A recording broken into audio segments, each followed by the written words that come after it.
I stopped proofreading my brother's client emails for free after 9 years. I stopped proofreading my brother's client emails for free after 9 years. So my brother Danny runs a contracting business. Kitchens, bathrooms, that kind of thing. He's good at the actual work. He is genuinely terrible at writing. Like he'd send a quote to a client that said, "We'll be there Tuesday," and not understand why they went with someone else. 9 years ago, he asked me to look over one email before he sent it. I fixed a few things. He said thanks. That was the beginning. By last year, I was doing maybe 15 a week. Quotes, apologies, follow-ups. The long ones where a client was mad and he needed to sound like an adult. He'd send them at like 11 p.m. with a message that just said fix. Not can you fix. Just fix. I have a job. I do compliance writing for an insurance company. So this was after 8 hours of the exact same thing for free for a guy who cleared way more than me. I brought it up a few times, casually like, hey, this is turning into a lot. He'd go, it's 10 minutes, dude. And I'd say, it's not 10 minutes, it's like 6 hours a week. And he'd laugh and say, then you're doing it wrong. Then in March, he landed this big remodel. 90 grand, biggest job he'd ever had. He was so proud. He called me that night and said, you should be proud too, honestly. You basically wrote the pitch. I said, I did write the pitch. He said, yeah, that's what I said. I asked him and I tried to make it sound light if maybe he could throw me something for it. Like a percentage or honestly just a number, whatever he thought was fair. He got quiet for a second, then he goes, you want me to pay you for emails? I said, yeah, kind of. He said, man, I'd feel weird about that. It's family. You'd be charging your own brother. I said, you charge people for kitchens. He said, that's different. That's a skill. I let that sit for a while, like days. I kept turning it over at work. That's a skill. And every time it got a little worse. So I stopped. I didn't announce it. I didn't send a text saying as of Monday. I just stopped opening them. He noticed on day 3, text at 10 p.m. You get that one I sent? I said, yeah. He said, and? I said, I'm not doing those anymore. He called immediately. He goes, is this about the money thing? Because that was a conversation. You didn't have to get weird about it. I said, I'm not weird. I'm just not doing them. He said, okay, so what? You want 20 bucks an email? Is that what this is? I said, no, I don't want anything. I'm just done. That confused him more than a number would have. He kept trying to negotiate with a guy who wasn't selling. He said 50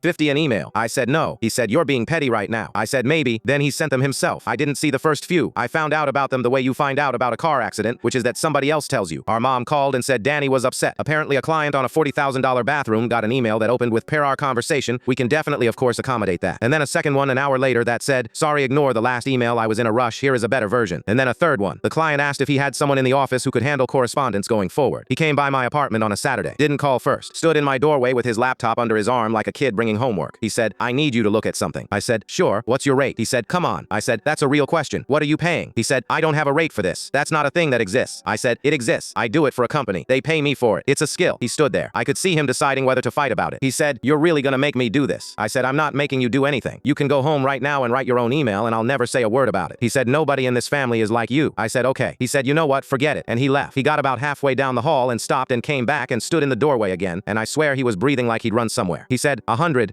an email. I said, that's a good rate. I'd take that from a stranger. He said, so take it. I said, you're not a stranger. That's the whole problem. Strangers pay me on time and don't tell me it isn't a skill. He said, then what do you want? An apology? And I said, no. I want you to open the laptop and write it yourself. And when it's bad, I want you to know why. He hasn't sent me an email in 6 weeks.